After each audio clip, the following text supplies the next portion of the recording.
ರಾಜ್ಯದಲ್ಲಿ ಸಣ್ಣ ವರ್ತಕರಿಗೆ GST notice shock ಅನ್ನ ಕೊಡಲಾಗಿದೆ. ಮಹತ್ವದ ಸಭೆಯನ್ನ ಕರೆದಿದ್ದಾರೆ ಸಿಎಂ ಸಿದ್ದರಾಮಯ್ಯ.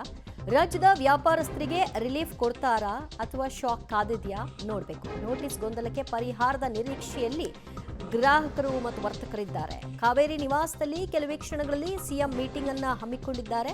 ತೆರಿಗೆ ಅಧಿಕಾರಿಗಳು, ಹಣಕಾಸು ಇಲಾಖೆ ಅಧಿಕಾರಿಗಳು ಮುಖ್ಯಮಂತ್ರಿಗಳ ಈ ಮೀಟಿಂಗ್ನಲ್ಲಿ ಭಾಗಿಯಾಗ್ತಾರೆ. ಇತ್ತ ಸಿಎಂ ಸಭೆ ಬಹಿಷ್ಕಾರ ಮಾಡಿದ್ದಾರೆ. ಕಾರ್ಮಿಕ ಪರಿಷತ್ ನಮಗೆ ಈ ಸಭೆ ಇವೆ ಬೇಡ, ಒಂದು ನಿರ್ಧಾರ ಪ್ರಕಟ ಮಾಡಿ, ಸಭೆ ಮಾಡಿ ಫೈನಲ್ ಆಗಿ ಏನು ಹೇಳ್ತೀರಿ, ಜಿಎಸ್ಟಿ ಪಾವತಿ ಮಾಡಬೇಕು ಅಂತ ಹೇಳ್ತೀರಿ, ಅದನ್ನು ಕೇಳೋದಕ್ಕೆ ನಿಮ್ಮ ಮೀಟಿಂಗ್ ಬರಬೇಕಾ ಅನ್ನೋದು ಅವರ ಪ್ರಶ್ನೆ. ಸಿಎಂ ಸಭೆಯಲ್ಲಿ ಏನಾಗುತ್ತೆ ಚರ್ಚೆಗಳು?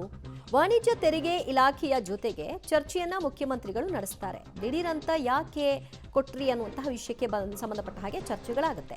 ತೆರಿಗೆಯ ಮೇಲೆ ಹಾಕಿರುವ ಬಡ್ಡಿ ಕಡಿತದ ಬಗ್ಗೆ ಚರ್ಚೆ ನಡೆಸುವಂತಹ ಸಾಧ್ಯತೆಗಳಿದೆ.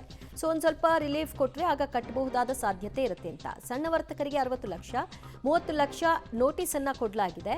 ಅದು ಯಾವ್ಯಾವ ವ್ಯಾಪಾರ ಮಾಡ್ತಾ ಇದ್ದಾರೆ ಅನ್ನೋದನ್ನು ಕೂಡ ಗಮನಿಸ್ಕೊಳ್ಳದೆ ನೋಟಿಸ್ ಕೊಡಲಾಗಿದೆಯಾ ಅಥವಾ ನಿಜವಾಗ್ಲೂ ಅವರ ಆದಾಯ ಅಷ್ಟಿದೆಯಾ, ಇದೆಲ್ಲದರ ಚರ್ಚೆ ಆಗುತ್ತೆ.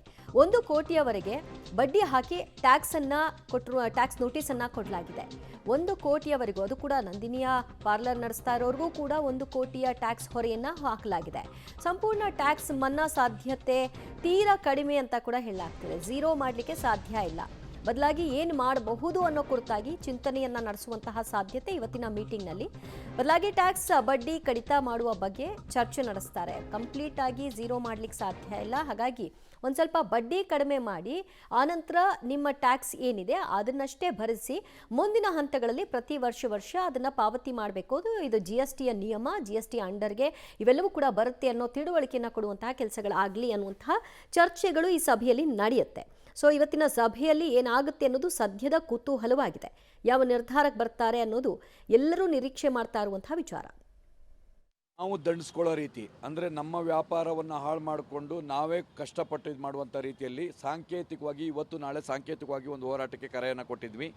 ಕಪ್ಪು ಟೀಯನ್ನು ಮಾರಿ, ಲೆಮನ್ ಟೀಯನ್ನು ಮಾರಿ, ಯಾವುದೇ ಕಾರಣಕ್ಕೂ ಹಾಲು ಉತ್ಪನ್ನಗಳನ್ನು ಮಾರಾಟ ಮಾಡೋದಿಲ್ಲ ಅಂತೇಳ್ಬಿಟ್ಟು ಸ್ವತಃ ಉದ್ಯಮಿಗಳೇ ಏನು ವ್ಯಾಪಾರಸ್ಥರೇ ಹೇಳ್ಕೊಂಡಿದ್ರು, ಬೇಕರಿ ಕಾಂಡಿಮೆಂಟ್ಸ್ ಅವರು. ಹಾಗೆ ಇವತ್ತು ಕಪ್ಪು ಪಟ್ಟಿಯನ್ನು ನೀಡುವಂಥ ಕೆಲಸವನ್ನು ಕೂಡ ಮಾಡೋಣ ಅಂತ ಬಂದ್ವಿ. ನೋಡಿದರೆ ಅವರೇ ಸ್ವತಃ ಕಪ್ಪು ಪಟ್ಟಿಯನ್ನು ಆಲ್ರೆಡಿ ಧರಿಸಿದ್ರು.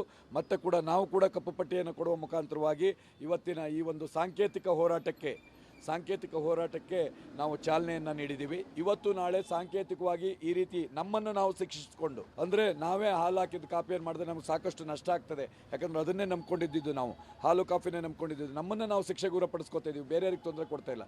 ಆದರೆ 25ನೇ ತಾರೀಕು ಮಾತ್ರ ಮತ್ತಷ್ಟು ಮಾಹಿತಿ ಪಡೆಯೋಣ ನಮ್ಮ ಪ್ರತಿನಿಧಿ ರವೀಶ್ರಿಂದ. ರವೀಶ್, ಈಗ ಮುಖ್ಯಮಂತ್ರಿಗಳು ಸಭೆಯನ್ನು ಕರೆದಿದ್ದಾರೆ. ಸಭೆಯಲ್ಲಿ ಎಲ್ಲರ ನಿರೀಕ್ಷೆ ಇರೋದು ಝೀರೋ ಮಾಡಬೇಕು, ಹಿಂದಿದ್ದನ್ನು ಮನ್ನಾ ಮಾಡಿ ಮುಂದೆ ಕಟ್ಕೊಂಡು ಹೋಗಿ ಅಂತ ಹೇಳಬೇಕು ಅಂತ.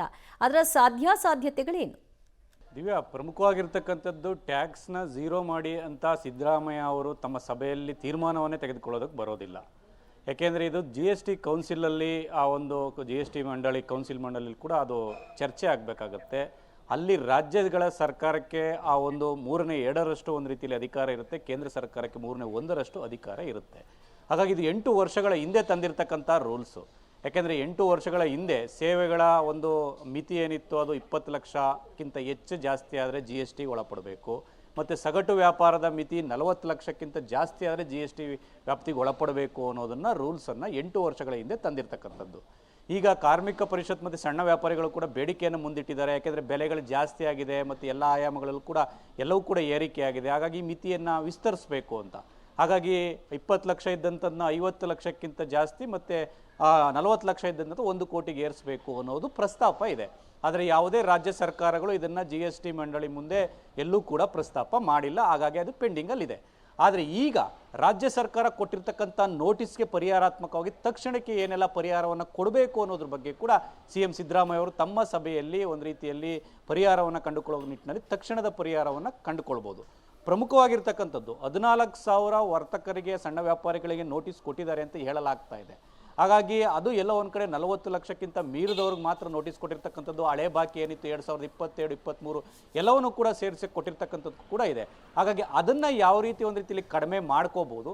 ಮತ್ತು ಇರ್ತಕ್ಕಂಥ ಬಾಕಿಯನ್ನು ಮತ್ತು ಬಡ್ಡಿ ವಿಚಾರವಾಗಿ ಏನು ಇದು ಮಾಡಿ ನೋಟಿಸ್ ಕೊಟ್ಟಿದ್ದಾರೆ ಅದನ್ನು ತಗ್ಗಿಸುವಂಥ ಕೆಲಸವನ್ನು ಹೇಗೆ ಅನ್ನೋದ್ರ ಬಗ್ಗೆ ಕೂಡ ಒಂದು ರೀತಿಯಲ್ಲಿ ಸಮತೋಲಿತ ಪರಿಹಾರವನ್ನು ಕಂಡುಕೊಳ್ಳುವಂಥ ಸಾಧ್ಯತೆ ಇರುತ್ತೆ. ಯಾಕೆಂದರೆ ಈಗಾಗಲೇ SBI ರಿಸರ್ಚಿಂದಲೂ ಕೂಡ ವಾರ್ನಿಂಗ್ ಕಾಲ್ ಬಂದಿರತಕ್ಕಂಥದ್ದು. ಇದೇ ರೀತಿ ಆದರೆ ಸಣ್ಣ ವ್ಯಾಪಾರ ಉದ್ಯಮಕ್ಕೂ ಕೂಡ ಒಂದು ರೀತಿಯಲ್ಲಿ ದೊಡ್ಡ ಪೆಟ್ಟಾಗುತ್ತೆ. UPA ಒಂದು ಏನು ಯೋಜನೆಯನ್ನು ಜಾರಿಗೆ ತಂದಿತ್ತು, ಇದಕ್ಕೂ ಕೂಡ ಹೊಡೆತ ಬೀಳುತ್ತೆ. ಹಾಗಾಗಿ ಇದು ಬ್ಯಾಲೆನ್ಸಿವ್ ಆಗಿರಬೇಕು ಅಂತಲೂ ಕೂಡ ಅದು ಒಂದು ರೀತಿಯಲ್ಲಿ ವಾರ್ನಿಂಗ್ ಕಾಲನ್ನು ಕೊಟ್ಟಿದೆ. ಅದನ್ನು ಕೂಡ ಪರಿಗಣನೆಗೆ ತೆಗೆದುಕೊಂಡು ರಾಜ್ಯ ಸರ್ಕಾರ ಇವತ್ತು ಮಹತ್ವದ ನಿರ್ಧಾರವನ್ನು ಪ್ರಕಟಿಸುವಂಥ ಸಾಧ್ಯತೆ ಇದೆ. ಕೇವಲ ತಕ್ಷಣದ ಪರಿಹಾರಕ್ಕೆ ಮಾತ್ರ ಇವತ್ತಿನ ಸಭೆಯಲ್ಲಿ ತೀರ್ಮಾನ ಆಗುವಂಥ ಸಾಧ್ಯತೆ ಇರುತ್ತೆ. ದಿವ್ಯಾ, ಓಕೆ, ಸಂಪರ್ಕದಲ್ಲಿರಿ ರವೀಶ್, ಮತ್ತಷ್ಟು ಅಪ್ಡೇಟ್ಸ್ ಪಡ್ಕೊಳ್ತೀವಿ.